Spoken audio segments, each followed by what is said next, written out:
eats. Candy wrappers screaming baby sticky seeds. With 50 heads of popcorn kernels in his teeth. There's still not one that he won't see. 'Cause Doug loves movies.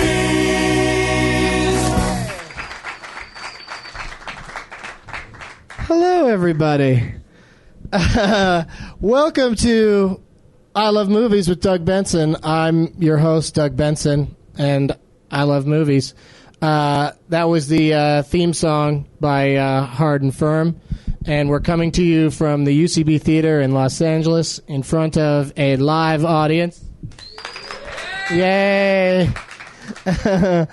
They do lots of great shows here at UCB, so go to ucbtheater.com for more details, but don't do it now. Enjoy this show first. I always like to open with a remark that's movie-related, and I'm not going to name the specific movie that I'm talking about because, I might ruin part of the movie for someone who hasn't seen it yet. So let's just say the title rhymes with The Defarted. And all I want to say is if I were an undercover mole in a dangerous situation, I'd put my cell phone on vibrate. It's just something I would do. I would figure that out on my own, that a loud cell phone when you're skirmying around in between some packages in a warehouse, people might notice you if you get a call. That's my opening thing. My guest today, thank you very much. You guys are awesome.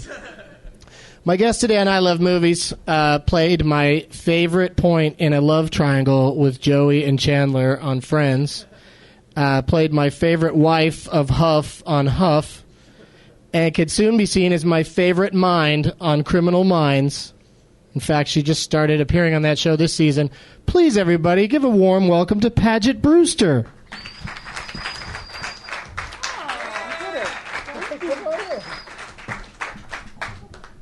Hey, Paget. Hey, Doug. Thanks for dressing up for all the listeners. I only dress up for listeners. Yeah, well, not for the viewers. The live audience can't get it out so of good. the thing. I know, it's kind of. I'm a girl. Wow. Oh. But you're gonna God, that FBI training is paying off. Yeah, you shouldn't say I'm a girl when you're just starting work on a shoot 'em up with Mandy Patinkin. That's pretty. It must be fun to be on a set with Mandy Patinkin and have a firearm. It is, yeah, it's a lot What kind of gun does your character carry? A Glock, a 40 caliber 9mm Glock. I don't know what that means. Let's talk about movies. Let's talk film. Paget Brewster, what have you seen lately? Have you seen anything lately? That's a no? You're busy. You're busy making entertainment. Yes, I'm busy. I've seen a lot of television. Unfortunately, the last movie that I saw in the theater was War of the Worlds. It's going to sound like you're setting me up, but I have something I'd like to say about that. Okay. It wasn't my fault. I even said it on a previous podcast, but I don't give a shit. I didn't care for that movie because that movie, the message was too heavy for me. Did you get the message of War of the Worlds? Don't have kids. Because they will slow your ass down if you need to run from an alien invasion. It's my little joke about a movie that's a couple summers old. It is, I know. It's been that long since you've gone out to a theater. Gone to a movie theater, yeah. Because what I do is I get Netflix. I have the 5 in the queue. 5? 5. Holy crap. Thank you. I feel good about it. I don't think I could handle 5. I think that'd be too much for me to deal with. Are you a 3? You're a 3 banger. I'm a 3, and I had 1 for over a year before I finally said I'm not going to watch this, and I sent it back. So now I'm back in the 3 cycle, and it's exciting. I have Kiss Kiss Bang Bang that I haven't watched. I've had that's a long good. time. Is it good? It's really good. Okay. Yeah. Maybe I'll check it out. It should be called Bang Bang Wink Wink. Because the whole movie is kind of like, it's not, like the narrator knows it's a movie, that kind of thing. Like there's like jokes that are jokes about how it's a movie. Oh, dear. But Oh, don't panic. No, I'm not really a fan There's some of good that. ones. You don't like that in general, I don't. though. No, I don't. You don't like fourth wall busters? I only hear it. You're not going to do a lot of that in Criminal Minds? Mandy just breaks into a song and you do a little dance? and I'd like the to audience see at that. home. Is there any... so what was the most recent Netflix movie that you watched? It was... see, I'm useless. Take your time. We've got about a half hour. I don't... Name any movie that you may have... It doesn't have to be the absolute most recent one. Or truthful? Yeah, you can... LA Confidential. You could lie. I saw LA Confidential. You finally got around to that one? You're like, I'll check that out. Or have you been doing research and watching crime stuff? Noir? Yeah. No, I honestly don't remember the last thing I saw. Oh, okay. But I own True Romance. That counts for something, doesn't it? I own some movies. You kidding me? Watching James Gandolfini get smashed in the head with the top of a toilet is one of the best moments ever. And he gets stabbed with a little Godzilla knife, the corkscrew she sticks in his foot, and then she's great. They lost me at the toilet thing. Oh. I stopped. That was too violent for me. But I drive by that hotel. Floyd, yeah. Yeah, there's that hotel. The Safari Inn. Right on Olive. Olive in the Valley. So every time I drive by, whoever's in the car, I don't care if it's Tarantino in the car with me, I point out that that's from the movie. That's the hotel from True Romance. I was driving with Christian Slater one. No. So are you? So you're not. You're totally unaware of like movies that are on the horizon. Like, is there anything that you're looking forward to seeing that you've heard is coming out soon? Well, name something and let me see if I'm looking forward to seeing it. Babel. Don't know anything about it. That's Brad Pitt and several other actors in another depressing wallow. Then it doesn't sound from like the guy who did 21 grams. No. I mean, I'm not saying the director did 21 grams. There's a movie that he made called 21 grams. And that movie's getting a lot. People are excited about it because it's, just another depressing, like several characters and their stories sort of intertwine. Like Altman-esque? No, more like the guy that made 21 grams. All right, is there another one? What's his name? Inarritu or something like that? I don't know what his name is. Inamorata? What about, have you heard about Fur? Oh, I think I may have. Wait, what happens in that? I bet you it's about Diane Arbus. Yeah, the photographer. Mm-hmm. Yeah, Nicole Kidman beat you out for that part. That whore. The parts she gets away from me, that skinny. I know. It's ridiculous.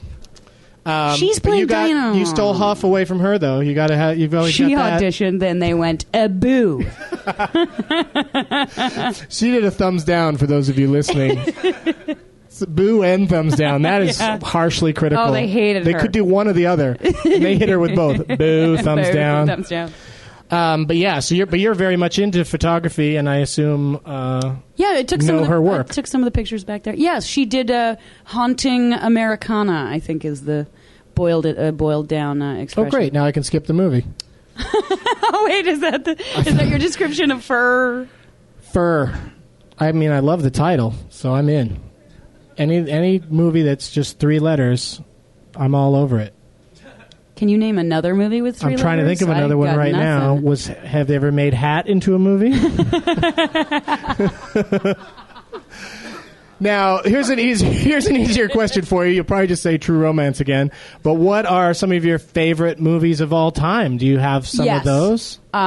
Brazil, Blade Runner, excellent. Fountainhead. Let me ask you, back up. On the first 2, director's cut or studio cut?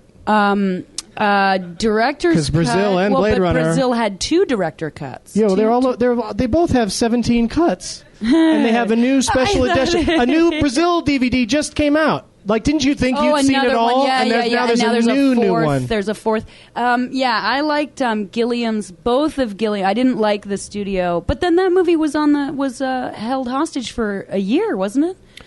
And Terry Gilliam for a long time. Took out a full-page ad in Variety or something and saying, said, if you don't release this movie, I will make a lot of shitty movies for the rest of my career. And he has really stuck to that. I was watching Roper and whoever's filling in for Ebert, and This new one he made, Tideland. Have you even heard of it? No. Like when a movie shows up on Rupert and Ebert, and I've never heard of it, I'm shocked. And I was watching it recently, and Tideland stars Jeff Bridges, reunited with Gilliam after their work together in The Fisher King. Yes, The Fisher King. And it was just mercilessly slammed. They went boo and thumbs down. Wow. All their thumbs. So it's not going great for him, at least according to those two guys. No. Did you see Lost in La Mancha? Yes, I did. Yeah, I like that. Yeah, that was good. Yeah, I think there should be a movie of Terry Gilliam making every movie, and I'll see that instead of the movie he made. Yeah, that's he could do that. That'd be he's very actually interesting. he's really good on commentaries. Yeah, he is. Because he tells the truth, which is sometimes kind of brutal. Yeah, and he's smart and funny. Yeah. And I like him. He's great on commentaries. yeah, so thumbs up to him. Yeah. Thumbs down to some of his work. I didn't even see that Brothers Grimm thing that he did. Oh, you can't. Well, don't even. I've What do you tried mean you twice. can't? I tried twice. I Netflixed it Netflix twice. won't even send it to you? I get a good 20 minutes in and I'm out. Oh, I see. I thought you were saying start making paella. it'd be I can't- interesting. You know how Netflix recommends stuff. It'd be fun if you asked for something and Netflix went, not for you.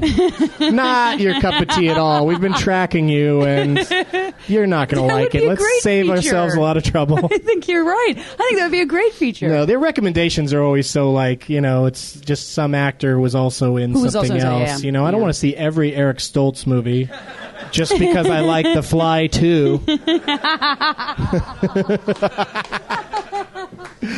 Oh, the things that come into my head. So your third one was The Fountainhead? Yeah, the 1949 King Vidor. Mm-hmm. I so used there's to, only one cut of that. Yes, correct. But it was Ayn Rand wrote the teleplay. Right. She wrote the script. Yeah. For that, and it's it's a dogmatic book. It's a great book, Fountainhead, but hilarious movie, beautifully shot, and then it just punches you in the face over and over and over again with its man versus the masses message. Well, gee, guess what's rocketing to the top of my Netflix queue? You'll like it. All right. We'll have it. We'll do another episode of the show. And where you'll come back and we'll talk about it. Okay, good. Because that's one of those classics that I've never seen. It's really good. Can I do one line from it? Because it's sure. 'cause I like. There's Patricia Neal and Gary Cooper, and at one point the guy who's Haven't not heard of Gary either of Cooper. them. What? I said I haven't heard of either of them. At one point, the guy who's not Gary Cooper proposes to Patricia Neal, and her line to him is this, and it's and I've used it. If I ever feel the need to punish myself for some unforgivable sin, I'll marry you. It is awesome. It's so brutal. I thought that was Katharine Hepburn. Well, they all sounded. They roughly all sounded that way that She time, didn't wouldn't have they? said it like Yes, this. cigarette, cocktail. Well, fantastic. Let's. That was an awesome segment. Really proud of it. Let's move on. I'm so retarded. I have to keep my cell phone as my watch. Are now. you texting So people? I'm while we're talking? texting some folks. You should see this pair on this one. No, I've been checking the time on my phone because we run a tight ship here at I Love Movies with Doug Benson. But my rack does look good. It's really. I was going to say. I like it. It's a new bra. Yeah, it's a great bra. Thanks. I mean, I doubt I would want to see it just on its own. I like its work with you. I don't, the solo stuff, I'm not that into it. It's kind of boring after a while. Once I've jerked off, I don't need to look at it anymore. It's like porn. In addition to tons of TV roles and cartoon voiceovers, you were in the movie Let's Talk About Sex. Oh, baby. But let's not talk about that movie. You and me. Let's talk about all the good things and the bad things. That may be. That may be. Now, shut up. No questions from the audience. No, Julia Roberts' movie was Something to Talk About, which was also based on a song. So, interesting coincidence. Oh, that was. She was in that. She was in that with Dennis Quaid and some married other to lady. Kevin Bacon, Kira Sedgwick. Kira Sedgwick. I got a great Kira Sedgwick story. Do you want to hear it? Do it. Give it's it. Not really that good. Do it. when I first lived in Hollywood, she lived in the same building as me. Ooh. And I had a roommate, and one time she came over to borrow something, and she knocked on the door, and I opened the door, and she was a nice enough lady or whatever. So I went to give her whatever she wanted, but she had a puppy with her, little dog, new dog, and it immediately ran into my roommate's room and took a shit on the floor. So every time I see Kira Sedgwick in anything, I think of her puppy shitting on my roommate's floor. And how funny it is when when you don't have dogs and your roommate comes home and there's shit on the floor. It's just a funny moment, because I didn't clean it up. So that was a movie you'd rather forget about. Let's talk about sex. Yeah, that was my first movie. Yeah, and we shot it in Florida. It was kind of pseudo. It's horrible. It was kind of like documentary style almost, or something. Yeah, it was that. A lot of man on the street interviews cut with your acting. 3 chicks, and we're gonna make one was an black interview show. Yeah, and one had enormous jugs. And long hair. And you're perfect. And I was like the hard ass. Oh no. And no, we were trying to make a TV show, and it's so bad. It's so bad. I think I saw it. The thing that happened behind the scenes that was so interesting was the father of the producer, who was 60-something, survivor from Bergen-Belsen, started dating Madonna's current girlfriend. So Madonna tried to shut down production all over town. Her current girlfriend, Guy Ritchie? No. Sorry, not current. At the time. At the time, she had a lady. You know, Madonna's having. At the time we're recording this, she's having trouble getting an African baby. Well, that's because it's a shitty move what she's doing. Yeah. Well, it's hard to get African babies. The baby's not an too. orphan. It's got a dad and a grandmother. I tried to smuggle an African baby back from Africa, and they found it because I put it in my shampoo bottle. So. All right. Let's check the time. We're doing good on time. Here we go. Yeah, doing great. So let me ask you this. You played Binky, which I already love that the character's name is Binky. Binky Beauregard. Binky Beauregard, really? Binky Beauregard. In Man of the House. Mm-hmm. And that was your voice? Yeah, I was a cheerleading coach for the Texas Longhorns. She was all real jumpy. Yeah. And high strung. Well, it sounds like it was fun part to play. It was. How was Tommy Lee Jones? How was he? He's really intimidating. Yeah, did you get lost in his face? Yeah, in a cragmire. Yeah. Did you try to rock climb his face? He doesn't like that. He'll swat you away and go, "Stop it, girl," or whatever. I can't do his voice, but he was nice to me. I don't know why, and but he scared the bejesus out of everybody. And he would take the script and say, "God damn, these are all TV writers. Don't know how to write a movie." And he'd throw the script on the ground and then get down on his hands and knees with a pen. "We're going to rewrite this shit right now. Page it. What would you say? How would you say it?" And I'm looking at the writers, and it's my first day. I'm shaking head to toe. I guess I would invert. I'd say Texas in the second part of that's writing. And then it was terrifying, but he was kind of charming and hilarious at the same time. He treated Harrison Ford the same way on The Fugitive. Now, would you jump into that ravine? Or now you've got 2 movies in the can, which means they're finished, not that they take place in bathrooms. Oh wait, I think. Can you even remember them? I should have wrote them down. It's actually 4. 4? Yeah, I have a really bad Lifetime movie coming up. Okay, but that doesn't count. What? That's for TV. Oh, okay. Then I only have 2. Theatricals, you have 2. Sorry, you're right. Movie theater. One is called Unaccompanied Minors with a bunch of kids get stuck in an airport. Louis Black is in it, though, and Rob Corddry. Is that one of those Larry Clark movies? No, it's No, it's Paul Feig from Freaks and Geeks and Undeclared. Oh, he directed it? He directed it, and wrote yeah. it too? Golly, did he write it? All right, you don't have to say. No. And then another one is this psychological later. thriller called either Sublime or Hospital with TV's Tom Cavanaugh. They should call it Sublime Hospital. That would be good. Yeah, because they never are. It's about... Nobody's ever gone, "This hospital is sublime." That's weird. Unless a Sublime song is playing in the corridors. Then they might say it. Oh, wait. Oh, the guy who plays the bad guy in that is Washington from Welcome Back, Kotter. And he's really, really scary and creepy, I swear to God. Boom Washington? Yeah, What's his name? I can't remember his It's name. 3 names: Jacobs, Lawrence, Hilton, Jacobs. Was that's what- not that's right. what we're gonna Someone go with. knows. Lawrence Washington? Hilton, Jacob Lawrence Hilton. What? Lawrence Hilton Jacobs. I don't think. I think so. Yeah, that's right. Wow, I'm sorry. He I had 3 questioned- names. I know that much. I apologize for He's questioning. he's no Ron Palillo, but that'd be interesting. I don't know who Ron that is. Palillo is the villain. I don't know Horseshack. who- Oh, Horseshack. You brought up Cotter. Did you say that because this guy, all he would talk about on the set was that he used to be in Washington? So No. That's how you knew that? No. Everyone else said that, but I wasn't allowed to everyone watch talked about it. Welcome Back, Kotter growing up, so I don't know. You weren't allowed to? Not specifically Welcome Back, Kotter. I wasn't allowed to watch any TV growing up. All right. That's probably a good thing. Well, I've sought the ultimate revenge upon my By parents. being in it? Yes. So their other kids can't watch Criminal Minds? I'm sure there are children who can't watch Criminal Minds. They shouldn't. Most of them. It's dirty. It's rough. It's rough stuff. On your IMDb page, under trivia, Oh, no. What? it's got your name, where you're born, where you're from, all that stuff. Yeah, I can't. Might not be accurate. Huh? But then it says trivia, Yeah. and this is the trivia about you.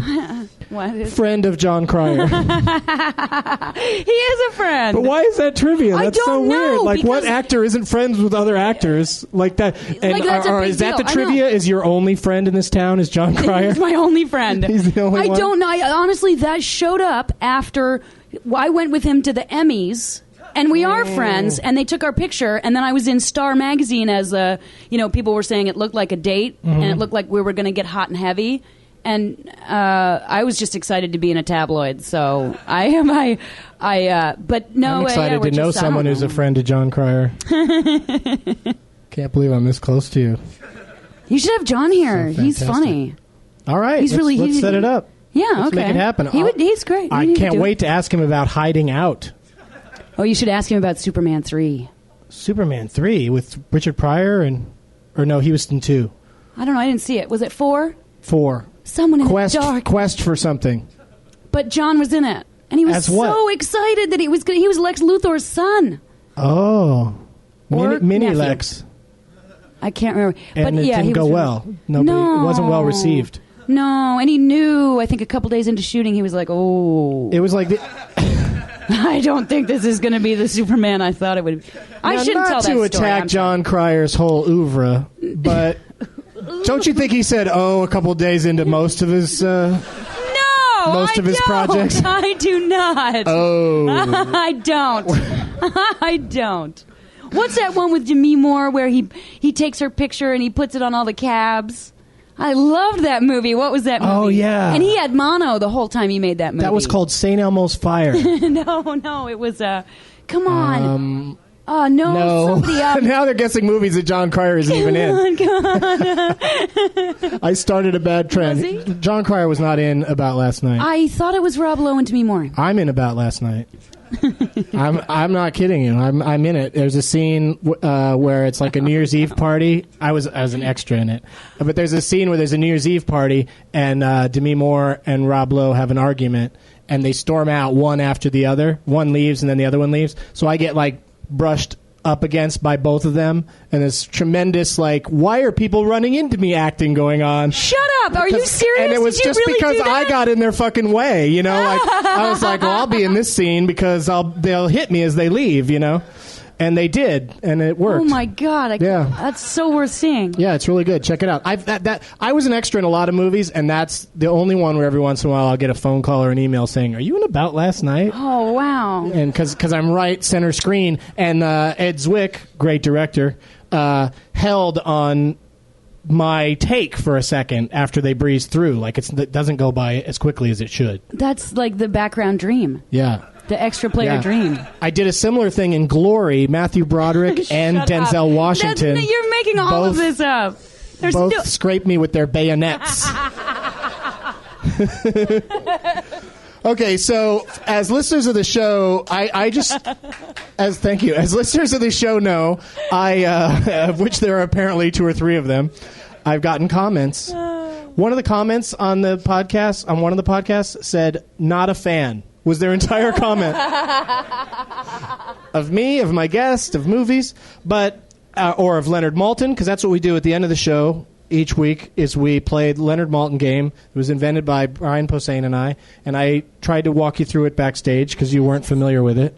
And basically, you go ahead and pick out a movie. Try to make it in the 90s or the 2000s. And basically what Paget is going to do is try to stump me by telling me the year the movie came out and then listing off the cast names from the bottom up. And I'll try to stop her when I think I know it. And hopefully I will know it. It's a very suspenseful game. 1972. Ooh, that's not the 90s or the 2000s. But let's do this. It's a pretty famous movie from 72? Yes, very. Actually. Oh, okay, very You'll know good. it. Oh, we'll see if I know it. I bet you'll get it at 3. Okay. Ellen Geer. That's the last name? Last name. All right. So far, I don't know. All I know is that she was on the Waltons. And that's not a movie. Charles Tyner. Never. I think I know who that is, but that doesn't help. Cyril Cusack. That's supposed to be the giveaway name? You said I'd get it in 3? Now you're going to get it. Okay, one more. Vivian Pickles. Come on! Vivian Pickles is in it. I believe she plays the mom on Friends, right? I don't know. You were on it. Who's mom? The only one who was there when I was there was Terry Garr. Oh, right. Because she's the Geller mom, I think. Vivian Pickles is... Come on. I think so. Maybe I'm wrong on that one. Here it goes. Keep going. Ruth Gordon. Oh. Wait, is there only like one name left, or is there a couple more? There's one name left. Only one name left? Yeah. Is it George Siegel? No. Oh, it's... You can do it. I know it. Oh, I can't think of his name now. Bud Cort. Yep. Harold Maude. Nice. Well, once we got to Ruth Gordon, you were right. That narrowed it down quite a bit. And you didn't say a monkey, so if it was Ruth Gordon and a monkey, I'd know it's every which way of something. All right, let me do one for you. Do we have time? Let's check the time. This is very professional. Yeah, we got 3 minutes. I'm probably not going to get it, whatever it is. All right. But well, I'm what if I tell you the title first? And then I'll guess maybe the you'll year. get it. I want to pick something especially for you. Okay. But we don't have that kind of time. So This is going to be good. I'm going to pick something. Should I watch the phone to see what time it is? No, right? we're Okay. good. We're good. The show can go over a couple of minutes. Okay. It's just if someone only has a half an hour to listen to it, it'll be like a cliffhanger. If they stop. Okay, here's a fun one. Okay. Bill Murray. Whoa, what year? That's the key. 1986. Razor's Edge. Excellent guess, but Bill Murray wouldn't have been the last name.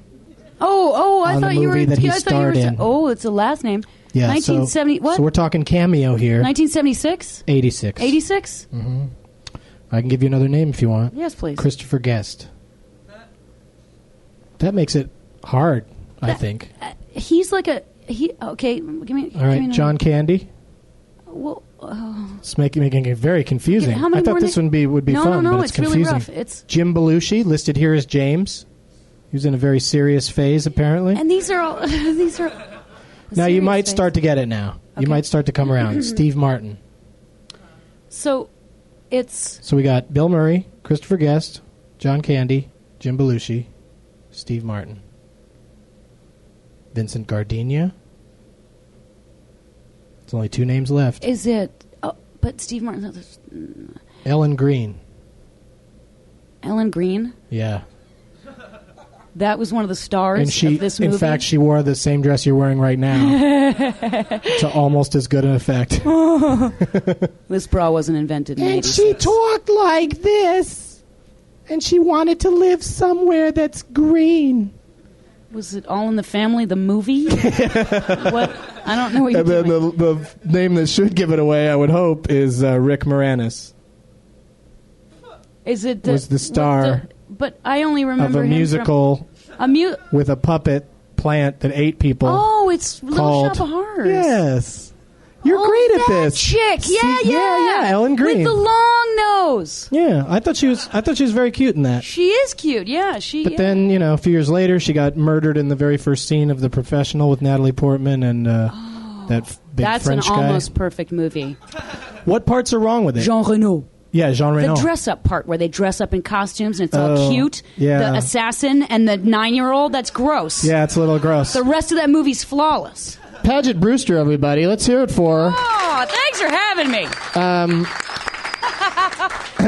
Almost wrapping this thing up perfectly on time. If you haven't already gone to... well, you're already at Handheld Comedy, but if you haven't signed up for the Laugh Bank, that's our version of a frequent flyer program, but you don't really get anywhere.